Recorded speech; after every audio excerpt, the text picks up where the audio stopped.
Hoy vamos a trabajar con el tema de silogismo. En la sesión pasada, que trabajamos todavía razonamiento, bueno, el material se queda ahí y en esta ocasión voy a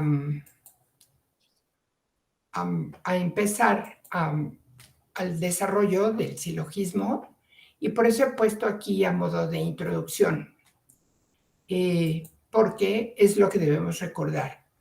Y ustedes se van a dar cuenta que como estuvimos trabajando con concepto, luego con juicio y después con razonamiento, el trabajar con silogismo es como una consecuencia de. Si yo hubiera iniciado este curso solamente hablando de silogismo, sin retomar al razonamiento, siento que hubiera sido no complejo, pero no tan sencillo como espero que resulte aquí. Los tratados de la lógica aristotélica pues nos mencionan el razonamiento deductivo y el razonamiento inductivo, que se llama deducción e inducción. Y hemos dicho que Aristóteles pues trabajó siempre con el deductivo y es hasta el finales del siglo XVI, principios del XVII, cuando aparece ya con detalle el razonamiento inductivo. ¿Y esto por qué fue? Simplemente porque la humanidad no permitía que eso se diera. No permitía hacer experimentación y por lo tanto se quedó por ahí rezagado. Los tratados de lógica nos mencionan que debe ser una parada obligatoria para los estudiantes que se forman, no necesariamente en el campo de la filosofía, sino como dice aquí, para todo agente epistémico que aspire a desarrollar las habilidades del razonamiento. ¿Qué diferencia, pregunto a ustedes, hay entre la epistemología y la situación empírica? ¿Alguien nos puede ayudar con esto? ¿Qué significa epistémico a diferencia de empírico? ¿Ninguno? Básicamente los que han estado en un posgrado, pues deben conocer el término epistémico, que tiene que ver con la epistemología, que antes se llamaba la gnoseología, con una G al principio. Y la epistemología es la teoría de la ciencia, así de simple. La cuestión empírica es todo aquello que se experimenta sin necesidad de profundizar en una teoría. En el momento que estamos hablando de aspectos teóricos, estamos hablando de una situación epistemológica.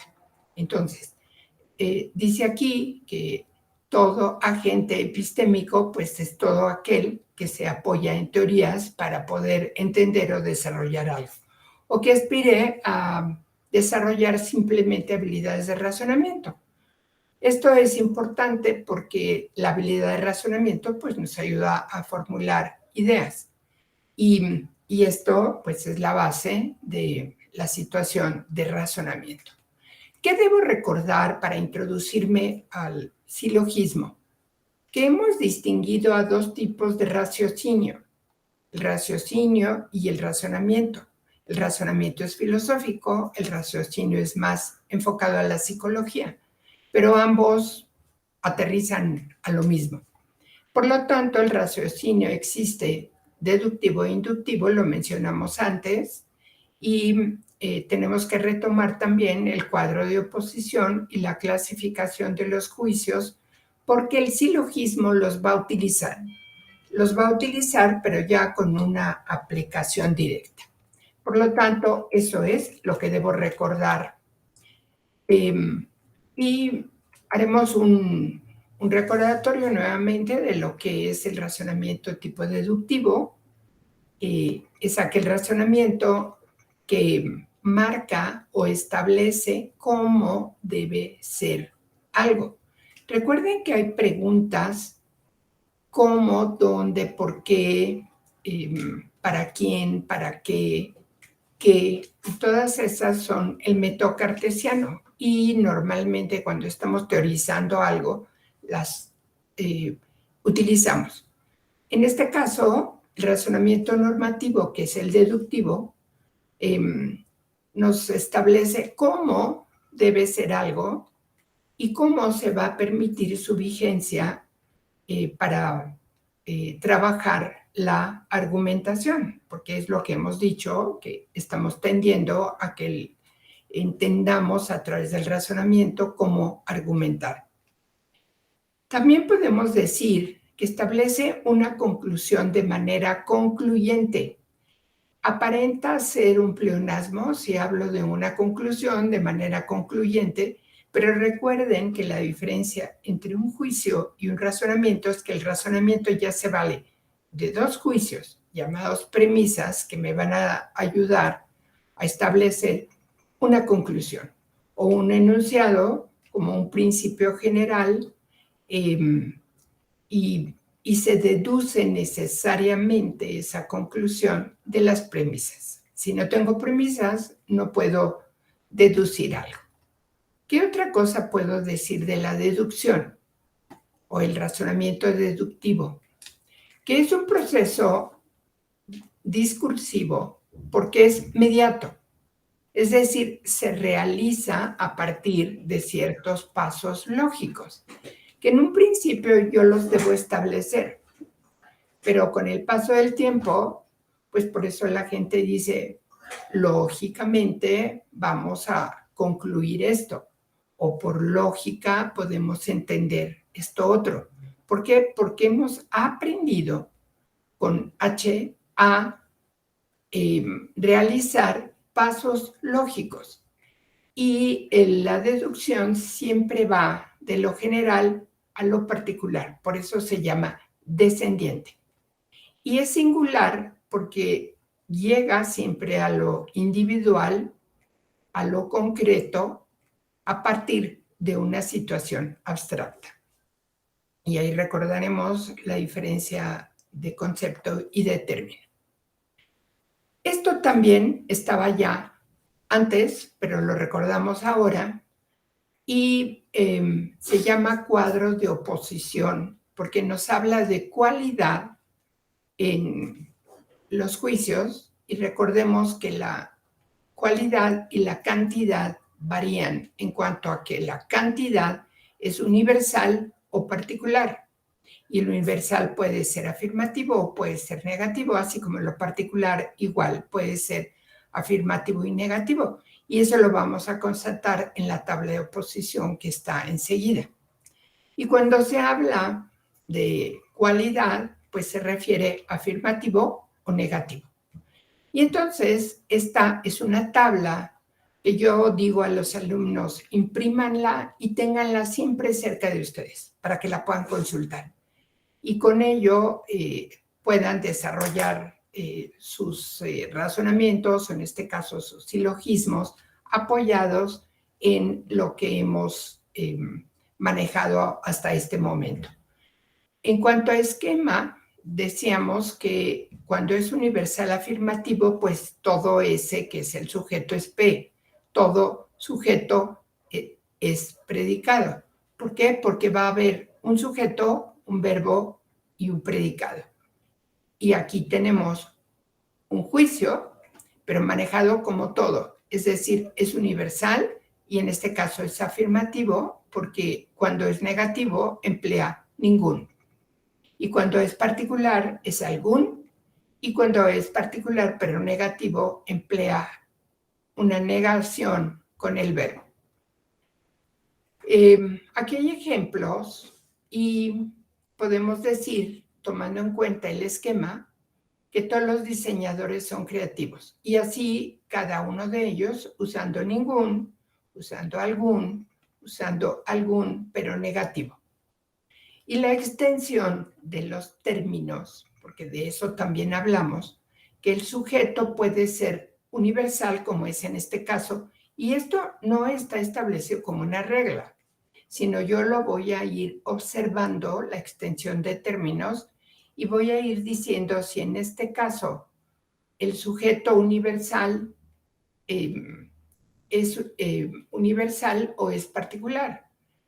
Si aquí dice que son creativos, entonces también estoy usando el universal. Y por eso es que se da sujeto universal y predicado universal, o en este caso es un diseñador y no es creativo, ambos son particulares.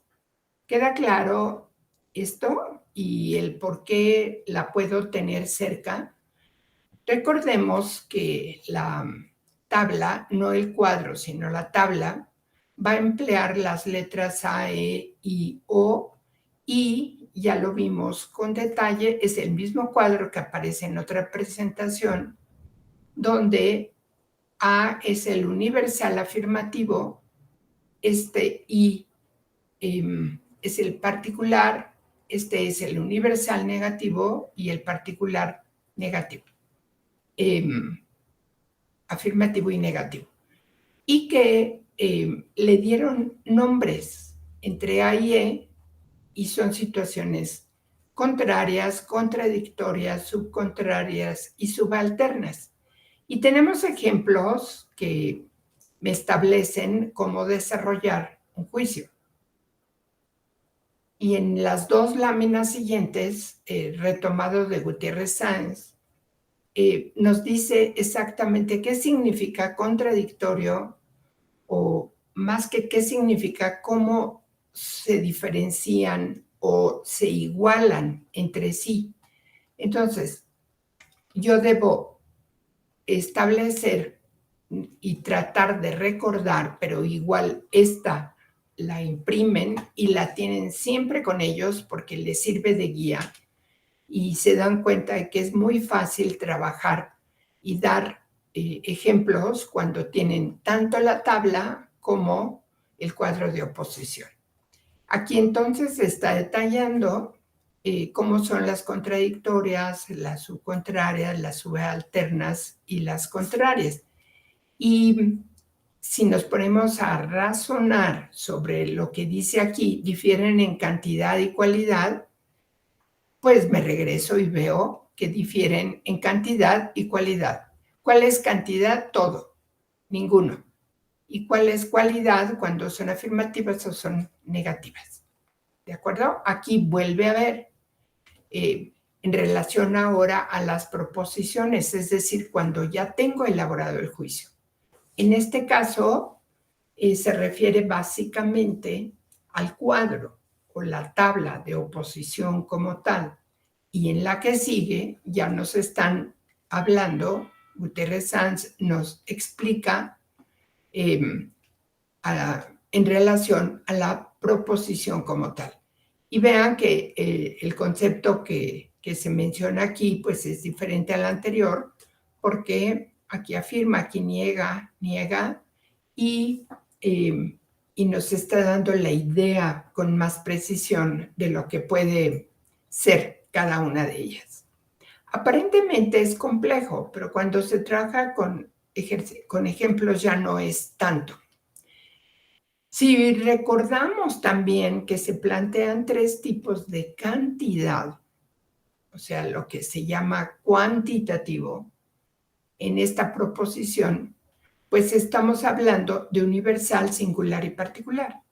Esto es lo cuantitativo. ¿Por qué?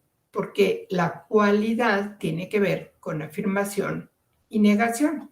Y entonces establece en un cuadro, pues queda mucho más comprensible. Todos los hombres son mortales. Quiere decir que todo ese es P, y hablo de universal afirmativo. Pero si hablo de universal negativo, digo, ningún hombre es mortal. Y aquí estuve pensando si modificaba los ejemplos como lo hice en algunos. Inclusive hay uno en la presentación de este día que voy a poner a su consideración porque lo dudé mucho. Y por eso es que didácticamente se emplean estos términos porque ya están planteados. Y si ustedes consultan los diferentes textos o libros que hay en la bibliografía, van a encontrar este tipo de ejemplos. ¿Por qué? Pues porque existen y porque se han probado y porque se han comprendido con mucho más facilidad, pero es simplemente por ello. Y repito, todo esto es un aprendizaje que se va teniendo y yo lo puedo comparar a quien sabe manejar un auto o una moto o un avión. Al principio cuesta trabajo.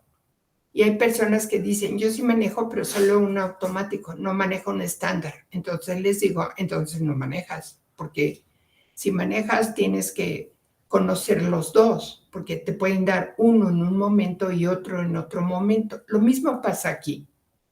Vamos teniendo datos y para nosotros, dentro del área de diseño, no es tan importante, pero para alguien que está en una escuela o facultad de derecho, sí lo es, porque esa persona debe aprender a argumentar. Y entonces ellos llevan un razonamiento matemático mucho más profundo que solo enfocado al lenguaje. Y por eso menciono, tengamos con nosotros esas tablas hasta para cuando estamos dando clase, porque son un auxiliar, que con el tiempo se va haciendo cotidiano y ya no se da uno cuenta que está manejando. Lo mismo aquí, ya no se da uno cuenta que está hablando o manejando con lógica. Simplemente son personas que razonan muy fácilmente y que encuentran la solución al problema con más facilidad. Por lo tanto, si seguimos y decimos que hablando de cantidad, el singular pues habla de algunos. Algunos hombres son mortales y en el caso del singular negativo, algunos hombres no son mortales. Y si hablo del particular, porque los que más se utilizan son universal y singular, pero el particular es cuando ya se menciona a un sujeto en especial. Es decir, aquí dice, algunos hombres son mortales, pero habla de algunos. Sin embargo, en el ejemplo que está abajo, dice, Beethoven compuso su primera sinfonía antes de los 30 años. Y está hablando de singular, porque está hablando de Beethoven, que compuso su primera sinfonía, y aquí está el verbo, y su primera sinfonía antes de los 30 años. Todo esto es el predicado. En el caso del particular, igual que aquí se mencionó a Beethoven, aquí ya se menciona a Sócrates.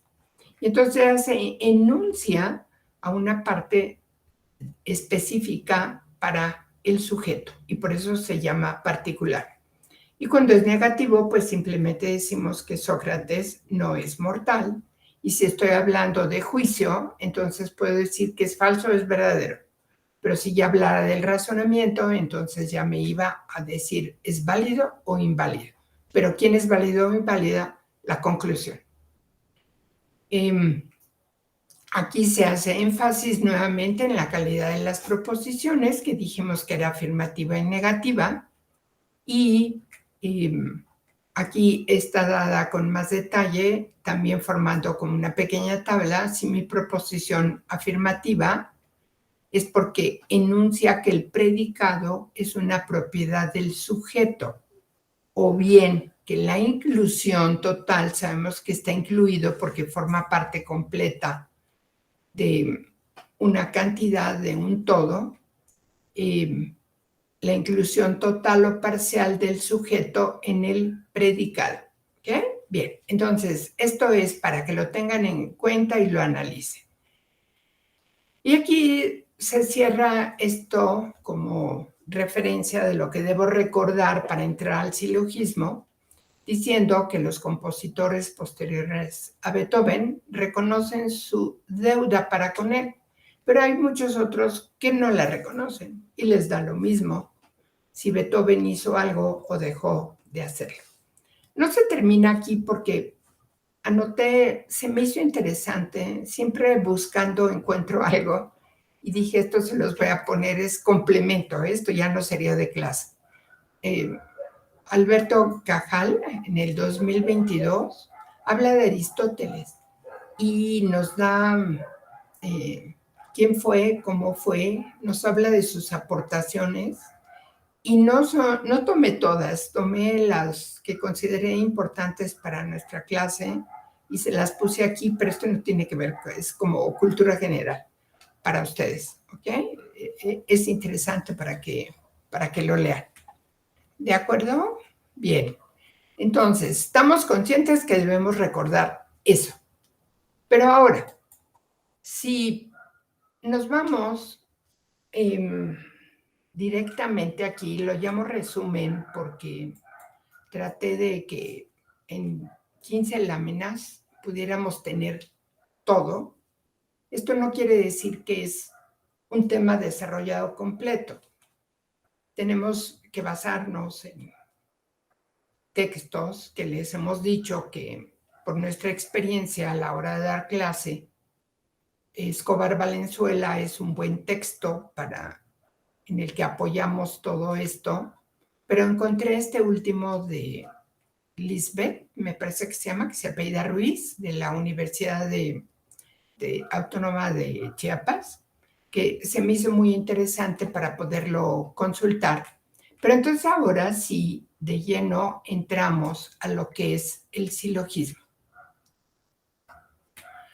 Nuevamente retomamos a Aristóteles y voy a leer esto. Dice, la doctrina del silogismo constituye una de las aportaciones más originales de Aristóteles. Y esto lo vamos a encontrar repetido en todas partes.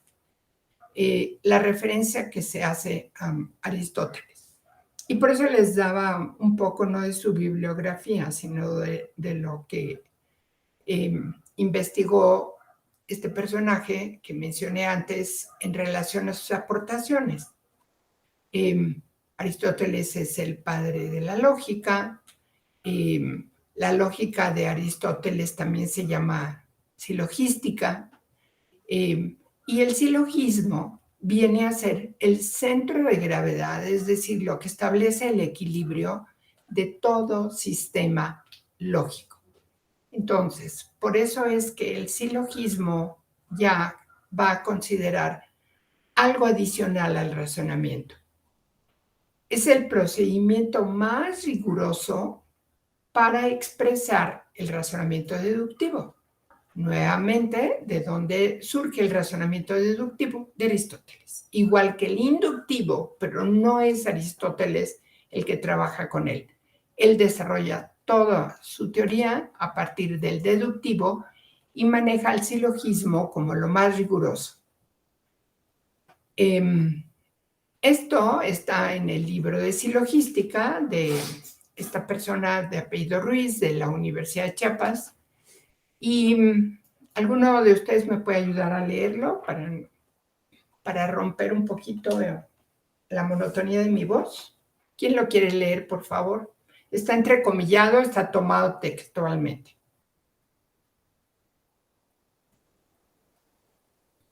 Magda, por ejemplo. Sí, si quieren yo lo leo. Bueno, adelante.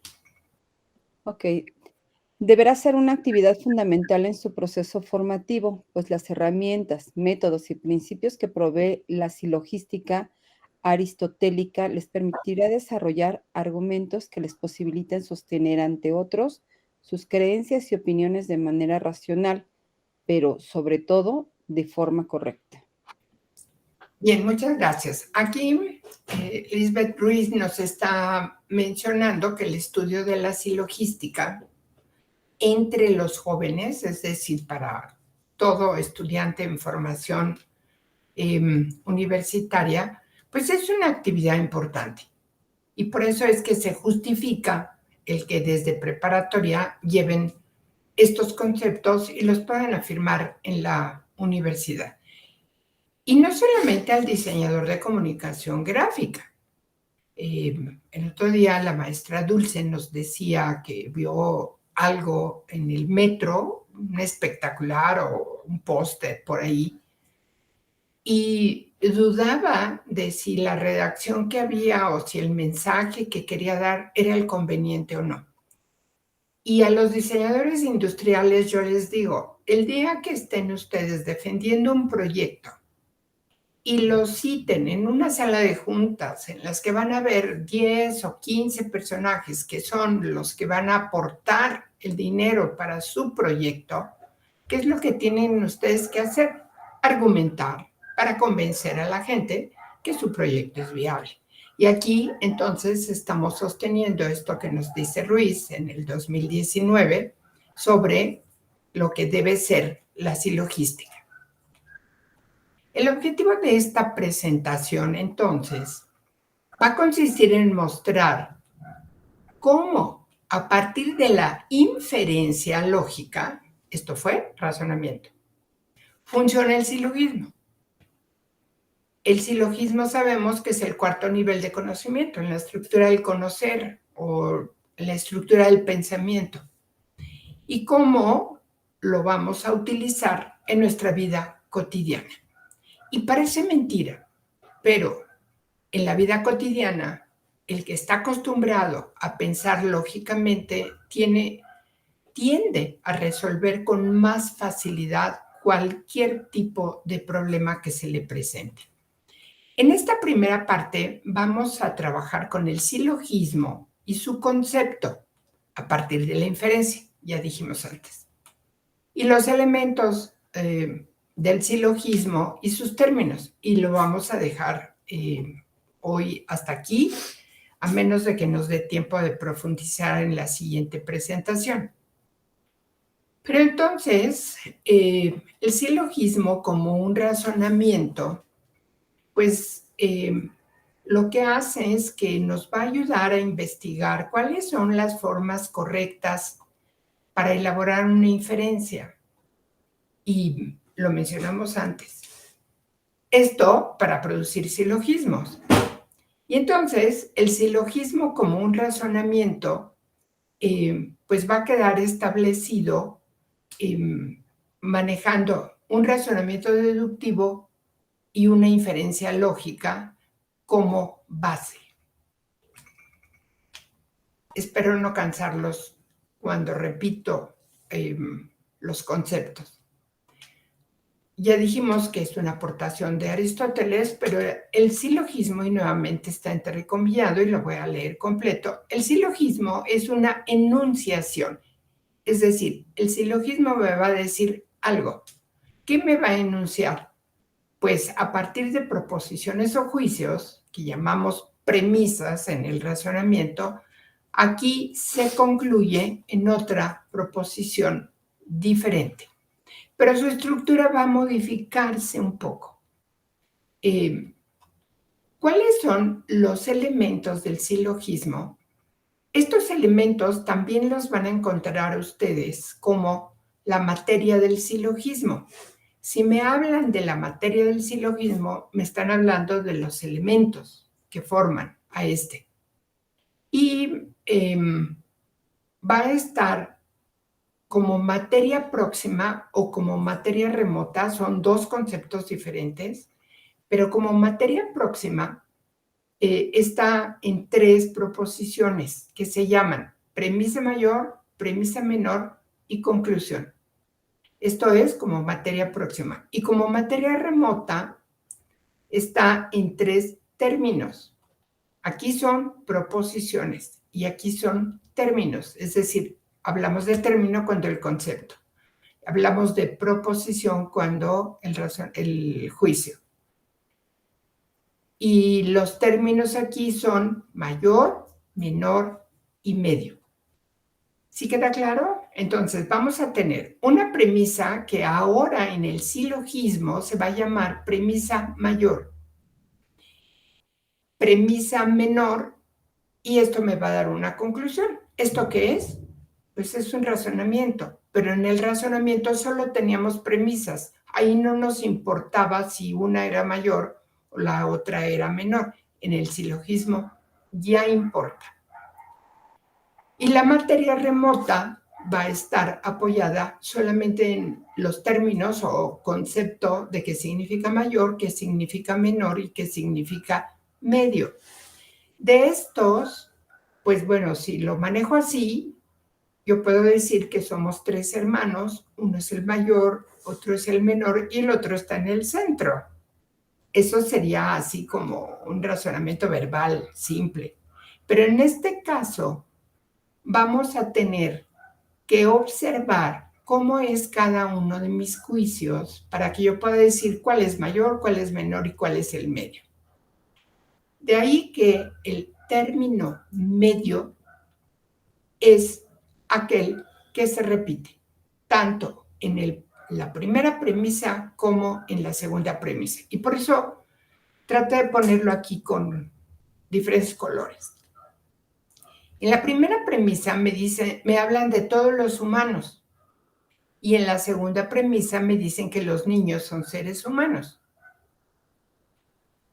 ¿Qué se repite en ambas premisas? El término humano. Se está repitiendo en la primera y se está repitiendo en la segunda. Si yo quiero elaborar un silogismo, simplemente la conclusión debe ignorar el término medio. Entonces, se llama término medio aquel término que se repite en las dos premisas. La otra, ¿cuál es premisa mayor y cuál es premisa menor? Pues esto, por sentido común, sabemos que todos me han hablado de todos como universal y me han hablado de los niños, que a pesar de que está en plural, pero si me hablan de todos los humanos es muy diferente a que me hablen específicamente de los niños, porque los adultos también son humanos, pero en este caso se refiere a los niños. Término mayor, todos los humanos. Término menor, los niños como seres humanos, ¿correcto? Y por lo tanto, ya en el razonamiento teníamos estos términos que eran por lo tanto, por consiguiente, ergo, entonces, y dimos varios. El silogismo también los utiliza. Pero ahora, observemos. Quito el término medio, ya no aparece en la conclusión, pero tomo para elaborar la conclusión, tomo al sujeto de la segunda premisa, el verbo siempre lo voy a adaptar, en este caso son, sigue siendo útil, y el predicado de la primera premisa es el predicado de mi conclusión. ¿Queda claro lo que es un silogismo? Sí, todo bien. Es muy fácil. ¿Por qué? Porque ya entendí lo que era razonamiento. Y por eso, cuando uno se encuentra en el curso Razonamiento y Lógica Simbólica 2, es muy importante que haga como una evaluación diagnóstica para darse cuenta de cómo llega el alumno preparado. Y yo les hago preguntas sin que me escriban nada, sino en una conversación de qué es el concepto, por qué se llama término también, cómo se forma un juicio, qué es lo que se valida, el concepto o el juicio, ninguno de los dos, porque se valida el razonamiento. Entonces, el juicio, cómo sería falso o verdadero, no saben. No tienen idea, por lo menos el grupo que me tocó esta vez, yo les digo que está en esas condiciones y trabajo con ellos todo lo inicial, como es el material que les dimos, para que cuando lleguen al silogismo, pues es consecuencia de todo lo demás. Y ya es muy fácil entender. ¿De acuerdo? Aquí les digo que el sujeto de la segunda premisa... Pues Elena, Oscar quiere participar, perdón que te interrumpa. Sí, adelante, Oscar. Hola, doctora, ¿cómo está? Una pregunta, y por ejemplo, tomando en cuenta la experiencia que usted tiene, bueno, y que uno tiene cuando ya llegamos y hacemos ese diagnóstico, ¿se podrá estandarizar a los otros departamentos para que lleguemos como en el mismo canal para para lo que sería lógica simbólica 2. Mira, Oscar, cuando dimos el curso de razonamiento y lógica 1, fue como 3 años antes de la pandemia, o sea, era 6 años, 5 años, 6, que fue cuando se estaba trabajando esto. Se invitó a todos los departamentos a participar, sobre todo porque entre los 3 departamentos restantes tienen distribuida la lógica 1. Eso lo logró el jefe de departamento anterior y el actual hizo énfasis en ello, de que teníamos que distribuirnos y les tenía que tocar a ellos. ¿Por qué? Porque en el primero se habla de conceptos que no tenían nada que ver con matemáticas, como aquí habíamos dado la última parte, que trabajamos con transformaciones geométricas y las íbamos a hacer a través de matrices. Entonces dijeron que ellos no tenían ni idea de eso y aceptaron retomar aquello, el Lógica 1. Entonces se dio el curso y el coordinador de tronco general, que es Jorge Morales, creo que vi que el director lanzó una convocatoria de que iba a cambiar, pero lleva muchos años siendo coordinador. Él mismo tomó el curso y participó en el que dimos, pero fueron muy pocos, como unos 6 profesores los que lo tomaron, y esos 6 profesores sí lo trabajan, pero no siempre les dan esta UEA. Entonces, es un problema, porque pues simplemente no la conocen. Por ejemplo, Segismundo, he platicado mucho con él y él le da otro enfoque. Él les habla de semiótica y les da muchos temas interesantes, pero no tienen que ver específicamente con lo que es el programa para poder caminar y llegar a este. Entonces, lo que te puedo concluir es que cuesta mucho trabajo, muchísimo trabajo, porque depende de muchas cosas, desde la dirección, y como el director está tan ocupado en otras cosas, pues no coordina como tal, o es labor de los coordinadores, pero por eso mencioné a Jorge Morales, en que invitó a los profesores a tomarlo. El Departamento de Investigación tuvo a una profesora invitada, era sudamericana, no me acuerdo exactamente de dónde, y vino a darles el curso y yo platiqué con ella. El enfoque que le dio era el correcto, pero tampoco hicieron mucho por manejarlo. Por lo tanto, ¿qué conclusión he tomado? Pues que en este número de clases, ¿cuántas fueron? 4. En 4 sesiones podamos dar, o fueron 4 horas, podamos darles todo lo que deben conocer y lo que ustedes han manejado hasta ahorita, que es que todos pensamos, que desarrollamos un concepto que también se llama término, que no lo puedo ni decir es falso, es verdadero, ni lo puedo validar, que después el segundo nivel ya es el juicio, que también se llama proposición y también se llama enunciado. Esta proposición consta de 3 elementos, que son sujeto, la cópula o verbo y el predicado, y que a él sí puedo decir es falso o es verdadero. Damos ejemplos, damos rápidamente lo que pueden ser los elementos más importantes y caminamos al siguiente nivel, que ya es el razonamiento y con el que cierra el curso 1.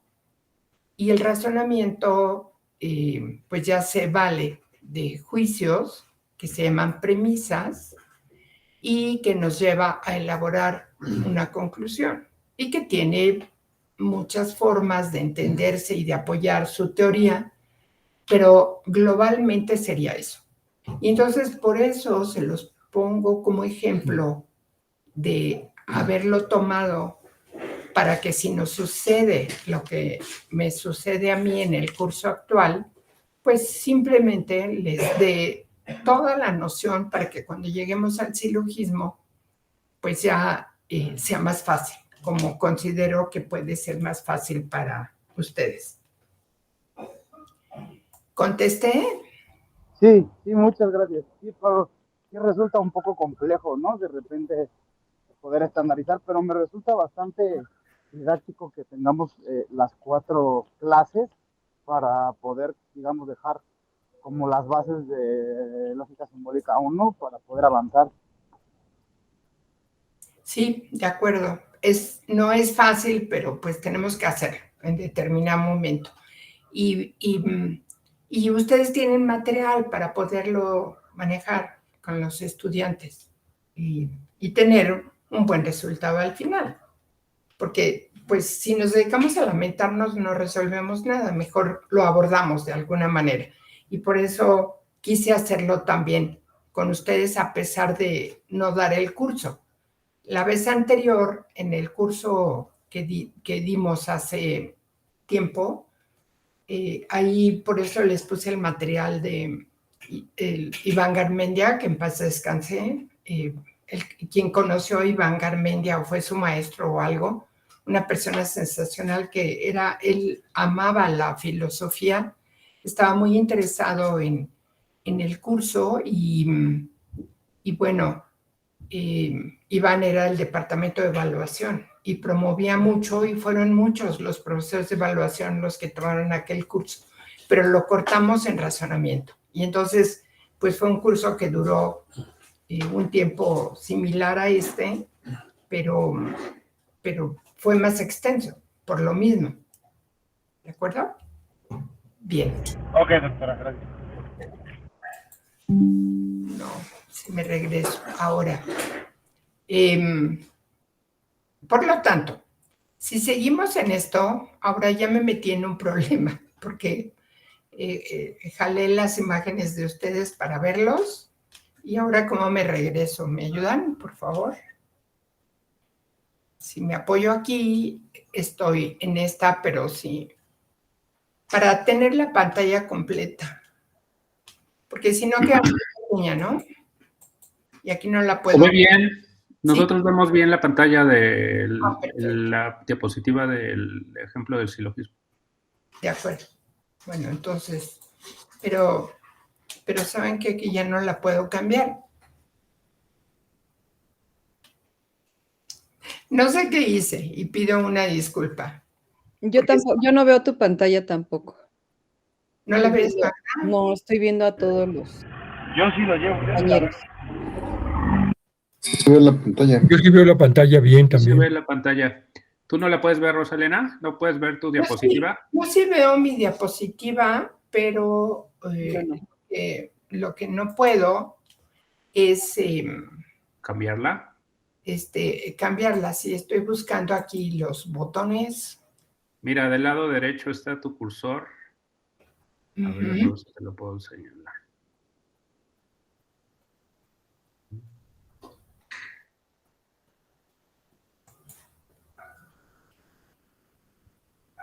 Vean.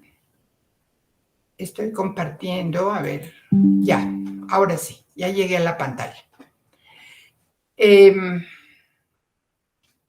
Si ahora me voy a otro ejemplo de Gutiérrez Sanz, es otro libro que también se recomienda, está en la bibliografía. Él es mucho más teórico que Escobar Valenzuela. Como que es un nivel un poquito más elevado. Preferimos el de Escobar porque es más práctico para el estudiante.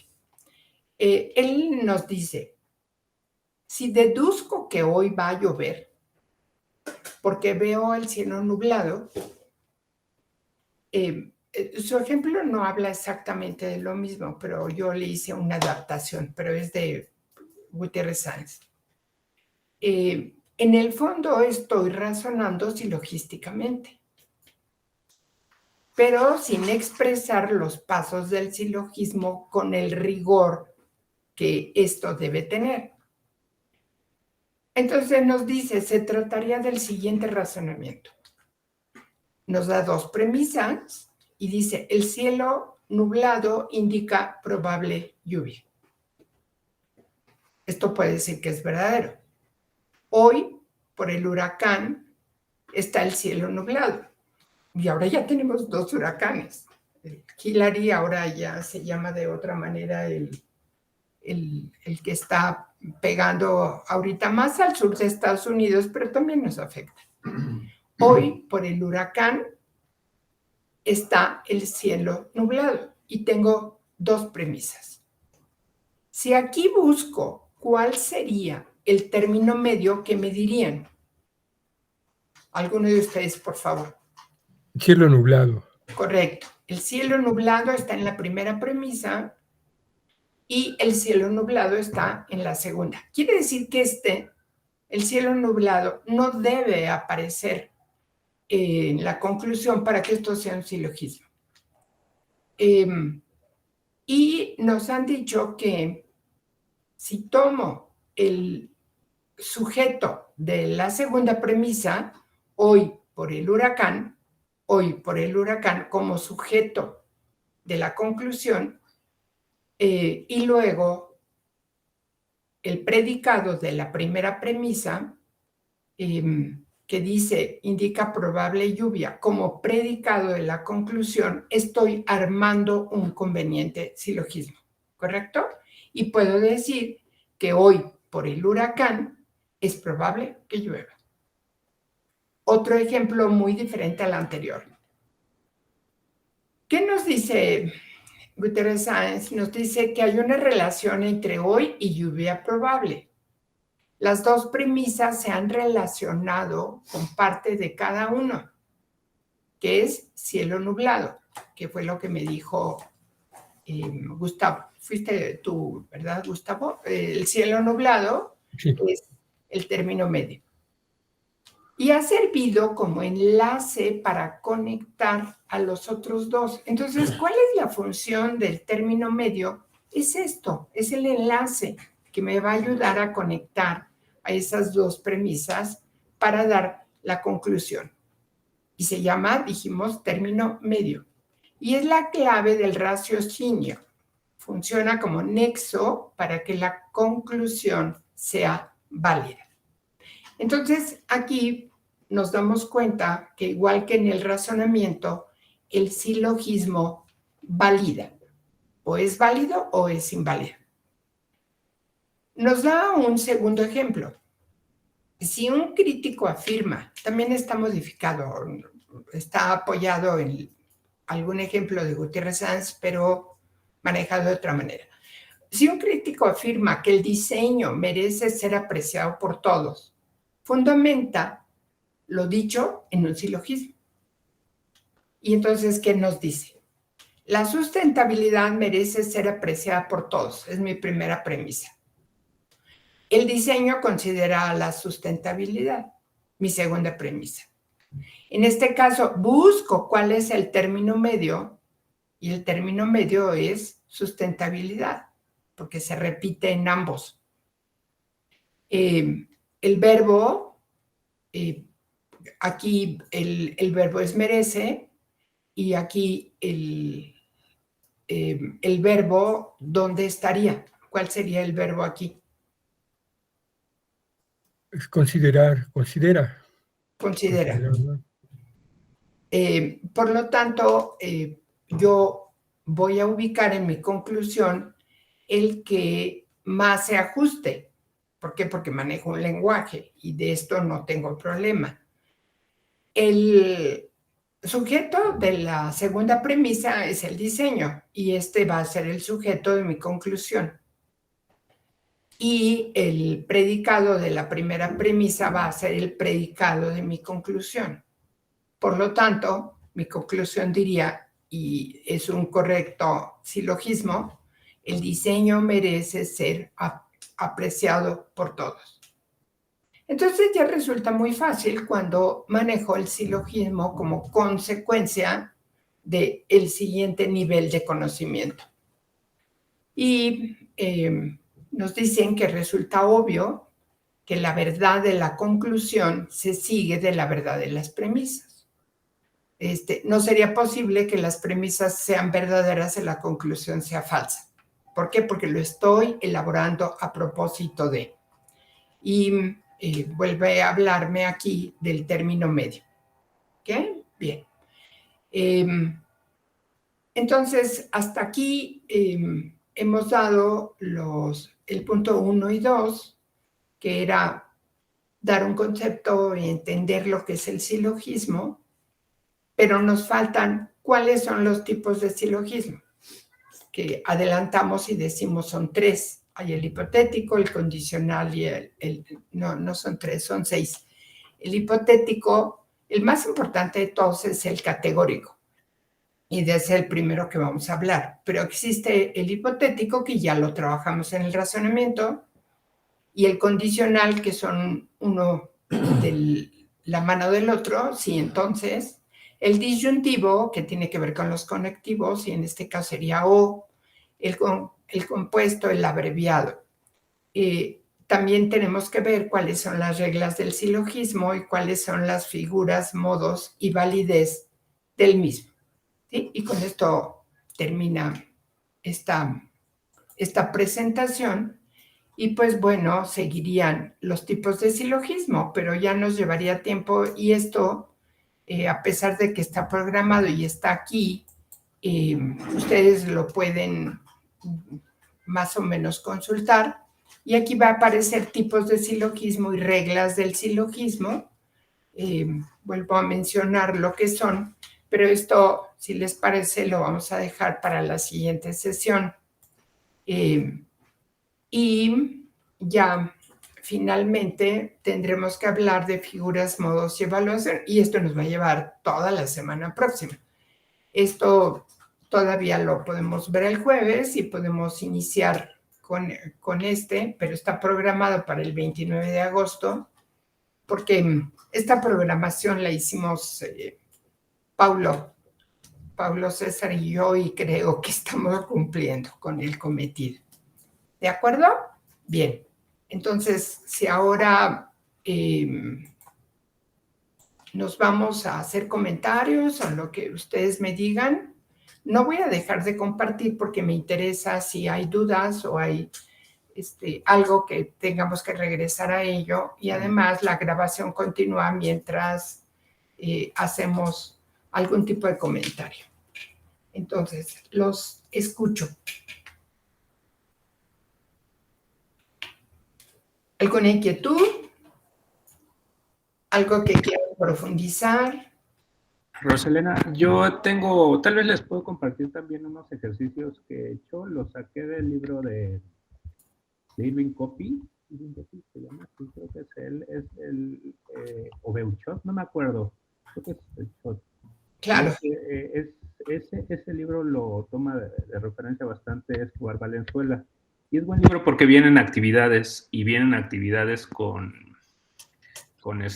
ejercicios resueltos también para que se presten. Entonces yo tengo por aquí uno.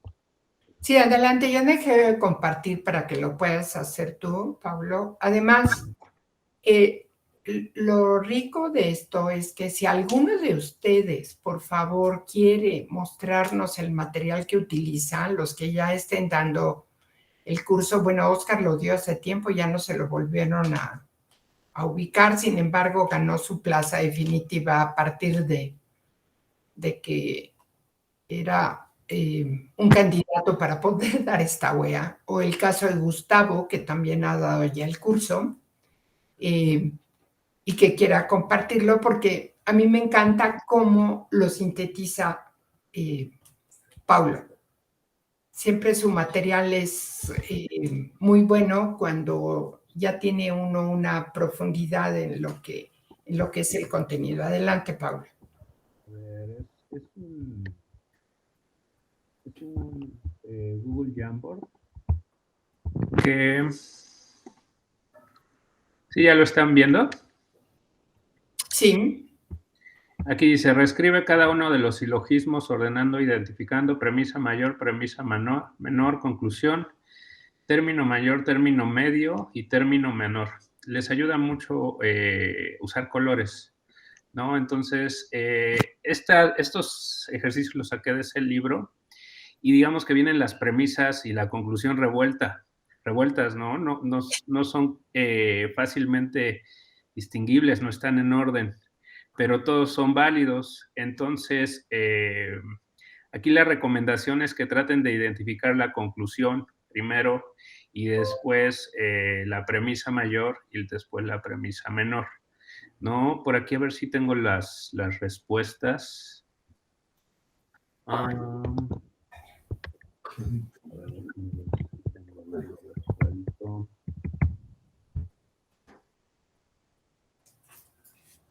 Y por ejemplo, ¿no?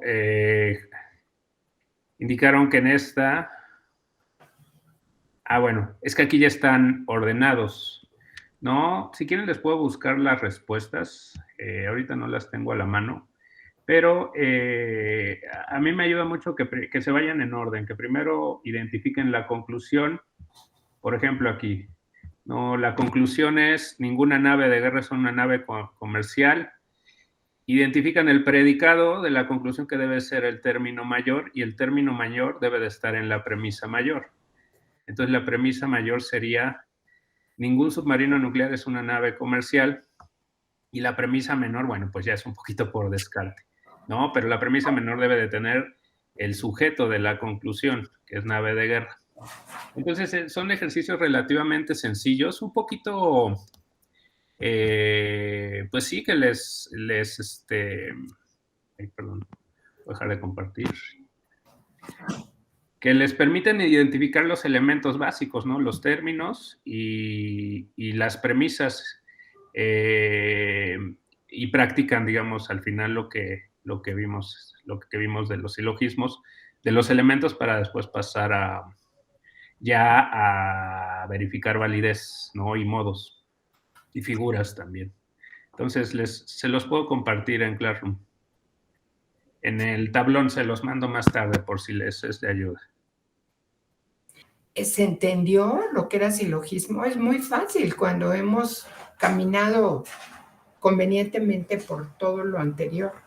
Y tiene razón Escobar Valenzuela en que son niveles que se van adquiriendo y que van haciendo más comprensible lo que pretendemos lograr en los estudiantes. Entonces, por eso quisiera que hicieran algún comentario más, y si no, para dejar de grabar. Pero no les dé miedo. Yo. Bueno, a mí nuevamente le reitero mucho el agradecimiento a Paulo, porque sin esos didácticas, ¿no?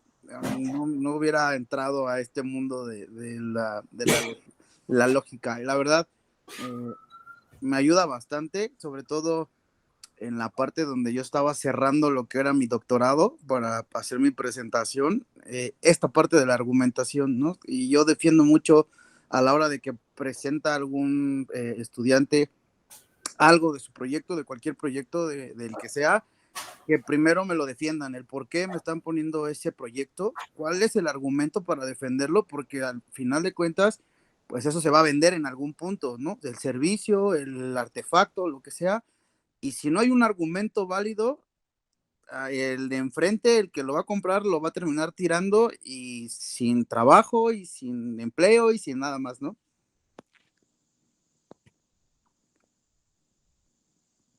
Entonces, sí, es que vale la pena porque se trata de eso. Y la verdad sí ayuda muchísimo.